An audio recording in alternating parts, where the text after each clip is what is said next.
Merci de prendre le rendez-vous de l'actualité sur Eden TV. Mesdames et messieurs, bonjour et bienvenue dans ce journal au sommaire.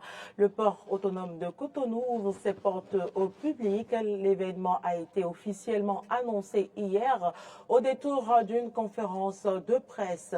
Plusieurs tronçons principaux sont réfectionnés dans la ville de Cotonou. C'est le cas de celui de Védoko, Étoile Rouge, des travaux qui facilitent désormais une meilleure circulation des personnes et des biens. Et puis, hors de nos frontières, Israël a catégoriquement rejeté son implication dans le tir du missile contre l'hôpital à Gaza. De son côté, le Hamas accuse l'État hébreu d'avoir pris pour cible des civils palestiniens.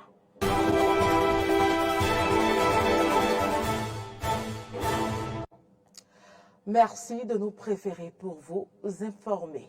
Le port autonome de Cotonou organise aujourd'hui et demain les journées Port ouvert édition 2023.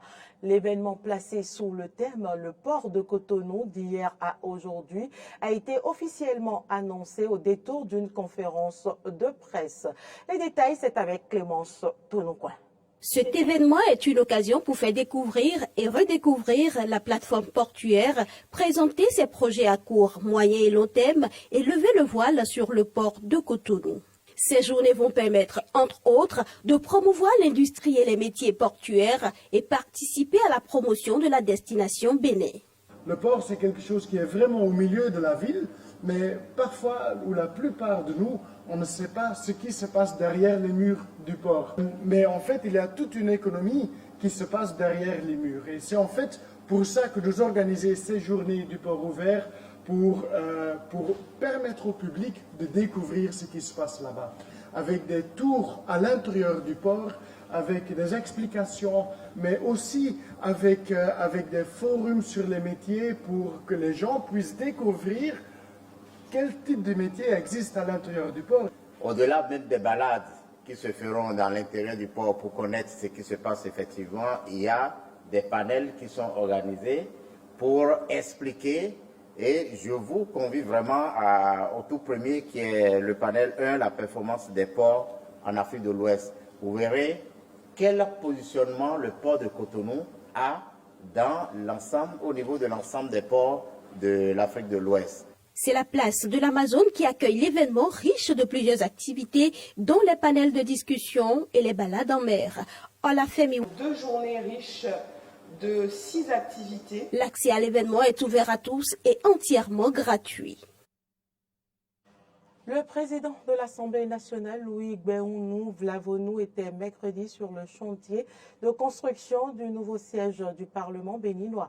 L'objectif principal était d'aller constater de visu le taux d'exécution des travaux à quelques jours de la finition des grosses œuvres. On fait le point avec Martial Agoliago depuis Porto Novo. Le nouveau site de construction de l'Assemblée nationale évolue-t-il comme cela se doit? Le président de l'Assemblée nationale, Louis Gbéounou Vlavonou, est allé hier mercredi 18 octobre 2023 sur le chantier pour constater de visu ce qui se fait. Au terme de la visite guidée et d'explications bien fournies, une séance de travail a eu lieu à la salle de conférence de la China State Construction Energy Corporation, l'entreprise à charge de l'exécution du projet. Pour Ninon Arwandino, chef de la cellule de suivi et évaluation à la Société immobilière et d'aménagement urbain (SIMO), maître d'ouvrage délégué du projet, la dernière visite remonte au mois de juillet avec un taux d'exécution de 56%. Mais cette nouvelle visite a permis de constater un taux global d'avancement de 70%. La première autorité de l'institution parlementaire se dit très rassurée de l'avancement des travaux. Mais Louis Gbéounou Vlavonou n'a pas manqué d'exhorter le maître d'ouvrage à redoubler d'ardeur afin que les députés de la nouvelle législature puissent véritablement intégrer le nouveau bâtiment au plus tard 2025. Entre ma première visite, où on était encore au sous-sol, et la première visite, la découverte du chantier, et aujourd'hui, j'ai pu dire que j'ai été agréablement surpris de l'évolution de ces travaux. Il était question que la 8e législature intègre l'hémicycle, qu'on abandonne tout, que tout au moins, qu'on finisse l'hémicycle, afin que la 8e législature qui a traité du dossier siège de l'Assemblée nationale en construction à la Belge lagunaire, que pour avoir travaillé sur, disons, les dessous retard qui a eu lieu à ce niveau, que cette huitième puisse intégrer l'hémicycle dernière session, ce qui n'a pas été fait. Bref, aujourd'hui, nous sommes encore à la pointe des chemins, si je le dis, parce qu'il ne faudrait pas que la nouvelle législature ne puisse pas intégrer ce bâtiment. Il faut se concentrer sur l'hémicycle et que, quel que soit le retard, la session d'octobre 2025 doit pouvoir s'ouvrir là. Cet appel n'est donc pas tombé dans les oreilles de sourds, puisque Alain Alé-Daon, représentant du directeur général de la CIMO, SA, a rassuré de leur engagement à relever ce défi. C'était Prince Martial Lagoliabo depuis Porte-Nouveau pour Eden TV. Les travaux de colmatage des SV de Corps, Étoile Rouge et Stade de l'Amitié échangeur de Godomain sont salués par les citoyens béninois. Quelques-uns rencontrés nous ont livré leur impression. Suivons-les dans ce reportage de Arthur Roindo. Il y a encore quelques mois, voilà le visage que présentèrent certains axes de Cotonou, difficiles de circuler de façon aisée sans tomber dans une crevasse. Mais aujourd'hui, il est plus aisé pour les usagers de circuler à leur aise. Et pour cause, il y a eu des travaux de correction des voies. Je trouve que c'est une bonne chose. Avant, il y avait des trous, trop d'accidents, surtout au carrefour de corps, mais maintenant, tout va bien. Toutes les voies ont été réparées. C'est très bien quand même. Je dis merci au gouvernement, aux gens qui sont en train de réparer les voies. Honnêtement, c'est la meilleure des choses qui puissent nous arriver à nous les livreurs. Parce que c'est une route où de nuit, si on ne fait pas attention au trou, rapidement on rentre dans des nids de coulées et on perd l'équilibre de la moto. Donc franchement, cette route qu'ils ont rénovée, c'est vraiment une bénédiction pour nous les livreurs. C'est la meilleure des choses qui puissent arriver pour garantir la sécurité sur les routes, surtout la nuit. C'est très bien, je suis très content parce que cette voie depuis un certain temps était pratiquement impraticable. Et après les pluies, tu tombes dans les trous, ça te prend au revers, tu risques de tomber et tout ça. Donc maintenant, le fait qu'ils aient pris la décision de réfectionner ces voies, c'est une très bonne chose. Et moi, en tant que citoyen, je suis très content. Moi, je ne peux que d'abord remercier le gouvernement actuel parce que ce qu'ils sont en train d'effectuer comme travail sympa, on n'a pas eu l'occasion de voir ça depuis bon nombre d'années. Donc là, avec le gouvernement actuel, il y a nous constatons beaucoup d'améliorations concernant la circulation de tout Cotonou et d'environ. Mais cela ne suffit pas. Les usagers attendent bien plus que cela. S'ils peuvent le faire pour toutes les autres voies, les voies comme Accra aussi, de Adjara à côté du magasin, ce serait également super bien parce que c'est des routes, franchement, si vous n'avez pas certaine expérience, rapidement vous faites un accident et puis vous tombez. Du carrefour Africa vers pharmacie Kangezo, il y a plein de trous. S'ils peuvent également continuer, cela nous fera plaisir. Tout ceci démontre de la grande écoute venant des autorités. Mais tant qu'il reste à faire, rien n'est encore fait, dit-on. Instant entretien à présent. Peggy Ludovic Dagba est déjà sur ce plateau. Il est analyste politique, rédacteur en chef des deux médias, Eden TV, Diaspora FM. Bonjour Peggy Ludovic Dagba. Bonjour à vous, Carole Olaguier. Bonjour chers amis téléspectateurs. Heureux de vous retrouver. Première information à analyser sur ce plateau, c'est Boni Yayi qui prend désormais les rênes du parti Les Démocrates, parti de l'opposition béninoise. Oui, Carole Olaguier, on le disait vendredi dernier sur ce plateau. Si vous vous en souvenez, on laissait entrevoir un peu la possibilité, la probabilité de voir le président Boni Yayi prendre les rênes de ce parti. Et on disait que, bien sûr, le parti gagnerait à avoir un homme assez fort, on va dire, de grande envergure, parce que le président Boni Yayi, étant un ancien président de la République, a quand même la carrure charismatique, donc à la tête d'un parti comme celui de l'opposition, les démocrates. Aujourd'hui, c'est chose faite. Et vous avez pu suivre les développements de l'actualité depuis dimanche dernier, où l'information est parvenue aux oreilles des Béninois. La polémique enfle et ne cesse, j'allais dire, de courir. Beaucoup pensent que c'est l'heure de la vengeance, parce que le président Boni Yayi ayant eu des démêlés avec le président de la République, Patrice Talon. Souvenez-vous en arrière tout ce qui a pu caractériser les relations des deux hommes, disons un chat, regardons-nous en face, il y a eu des problèmes où le président Boni Yayi a très tôt montré qu'il n'était pas d'accord avec la gouvernance du président Patrice Talon. Il est même allé jusqu'à, mener des manifestations. Tantôt pas, vous vous souvenez, avec le président Nicéphore Dieudonné Soglo et sa regrettée femme, Madame Rosine Vieira Soglo, de vénérée mémoire, s'était retrouvée au marché d'Antopa pour protester contre un certain nombre de choses. Il y a eu quand même cette altercation manquée entre le président Boni Yayi et les forces de l'ordre chargées de cadrer l'événement. Tout ceci, est bien sûr, était pour protester contre la façon dont la gouvernance était menée. Donc, vous allez également vous rappeler des 52 jours de conteneurs devant le domicile du président Boni Yayi. Tout ceci ne s'est pas fait dans une ambiance bon enfant. Donc, beaucoup craignent que c'est l'occasion pour le président, l'ancien président Boni Yayi, de vouloir en découdre avec le chef de l'État, parce qu'il est maintenant, il incarne la première force de l'opposition au Bénin, étant le président du parti Les Démocrates, il va vouloir se venger. Moi, je ne pense pas ainsi, parce que je me dis, nous sommes quand même dans une république gouvernée par la démocratie, et la démocratie a ses règles. Il y a ceux qui parlent le même langage que le président en fonction, que le régime en place, qui sont d'accord avec la gouvernance menée par ce régime-là, c'est ceux-là qui font la mouvance présidentielle. Il y a ceux qui ne sont pas d'accord, qui pensent autrement, parce qu'ils se disent, pour gérer les questions de la nation, moi, j'ai une approche différente de celle qui se fait. Et ils ont l'occasion et l'obligation de faire des propositions alternatives que le pouvoir gagnera peut-être à mettre en pratique, mais n'est pas non plus obligé. Mais ils doivent quand même offrir l'autre alternative. Donc voilà ce qu'on peut dire. Il faudra donc que les gens sachent raison garder. Ce qui est sûr, on aura beaucoup plus l'opposition présente sur les questions chaudes de l'actualité.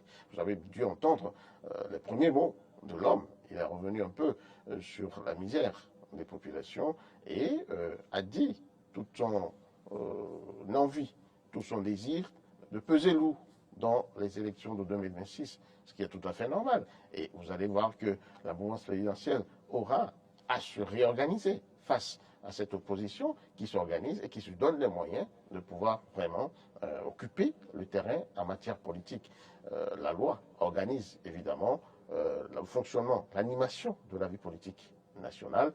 Donc, vous allez voir qu'il y aura plus de mouvements maintenant, on aura plus de déclarations, on aura plus d'actions de la part de l'opposition qui devra elle-même mener ses activités dans les règles de l'art, selon la loi, selon le cadrage de la loi. Donc, rien ne se fera en dehors de la loi. Voilà ce que je peux dire. Peggy Ludovic Ladagba, Yayi Boni à la tête du parti de l'opposition au Bénin. Est-ce que cela assure la victoire pour le parti Les Démocrates pour 2026, pour bien 2026, vous savez très bien que ce n'est pas, comment dire, ce n'est pas du tac au tac. Qu'est-ce qui pourrait expliquer cette victoire décidée de rechef? Je l'ai dit tantôt, ils ont dit qu'ils ont pour objectif de gagner les élections 2026. Mais est-ce que c'est la personne idéale pour occuper ce poste-là?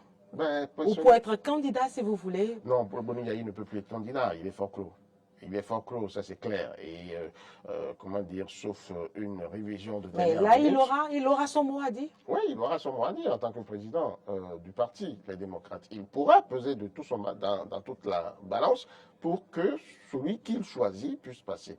Boni Yayi lui-même, candidat, non, c'est plus possible. Parce que c'est 70 ans révolu. Et puis c'est 2 mandats.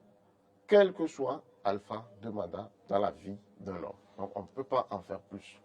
C'est ce que dit la Constitution béninoise. Donc, il va peser de tout son poids en tant que président du parti pour faire le débat afin que le candidat qu'ils auront choisi, le candidat qui aura le meilleur profil, puisse être désigné candidat de l'opposition. Mais est-ce que cela leur assure de rechef la victoire? Vous savez, aujourd'hui, il n'y a pas d'éléments qui puissent nous permettre de le dire concrètement, parce qu'on n'a pas fait de sondage. Encore que les sondages ont la force qu'ils ont.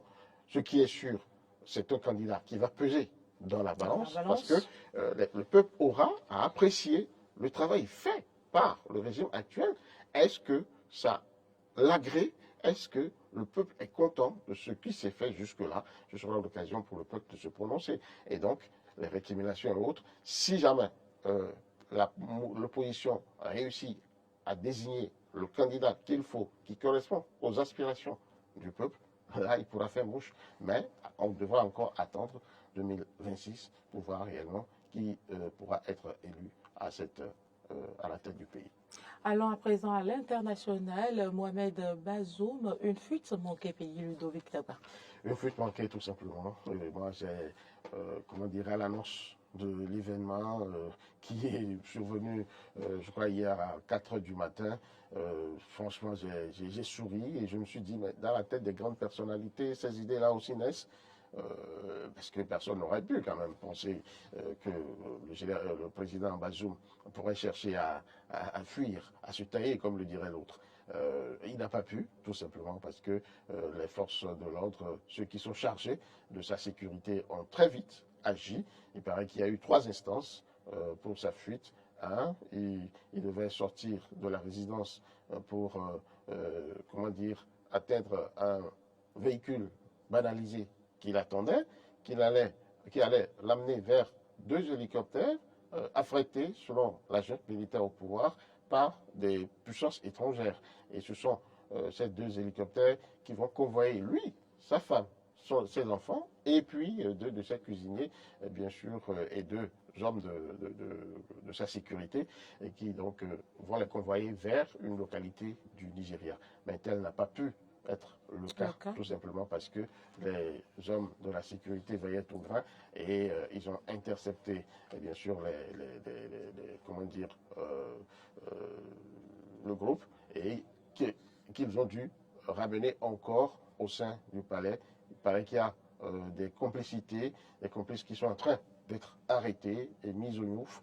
On va suivre la situation et le CNSP a sorti un communiqué pour féliciter quand même tous ceux qui ont aidé à ce que ce coup manqué, cette fuite-là, soit vraiment manquée. Moi, je pense que c'est une situation à prendre vraiment au sérieux parce qu'on ne peut pas assister à ce genre de choses. Mais c'est tout à fait normal que M. Bazoum, Mohamed Bazoum, puisse chercher à se libérer, parce que n'étant pas sûr de l'issue qu'il connaîtra son affaire, une fois dans les mains des putschistes. On a entendu parler de procès pour pouvoir le condamner pour les faits de prévarication de la nation, n'étant pas très sûr que ceux qui lui ont promis la vie sauve, en l'occurrence la CEDEAO, et puis la France, dont Emmanuel Macron l'a affirmé officiellement, nous allons protéger Mohamed Bazoum et assurer sa sécurité. Malheureusement, il ne voit rien venir, donc il a dû prendre son destin en main. Voilà, nous allons, merci à vous pour toutes ces précisions, Peggy Ludovic Dagba. Nous allons poursuivre cette édition à l'international. La tragédie dans l'hôpital de Gaza a remis de l'huile sur le feu dans un conflit qui fait rage depuis déjà plusieurs semaines. Israël a catégoriquement rejeté son implication dans le tir du missile contre l'hôpital à Gaza. De son côté, le Hamas accuse l'État hébreu d'avoir pris pour cible des civils palestiniens. En même temps, l'armée israélienne est en train de préparer une opération terrestre à Gaza. Elle va commencer d'ici peu selon les autorités du pays. Les détails. Hamas et l'armée israélienne se sont mutuellement rejeté la responsabilité des centaines de personnes tuées dans l'attaque sur l'hôpital Baptiste de Gaza. L'État hébreu a une fois de plus démenti son implication dans cette frappe. Dans une vidéo publiée sur les réseaux sociaux, on peut y voir un porte-parole de Tsahal démystifier ce qui a été qualifié de fausses nouvelles du Hamas.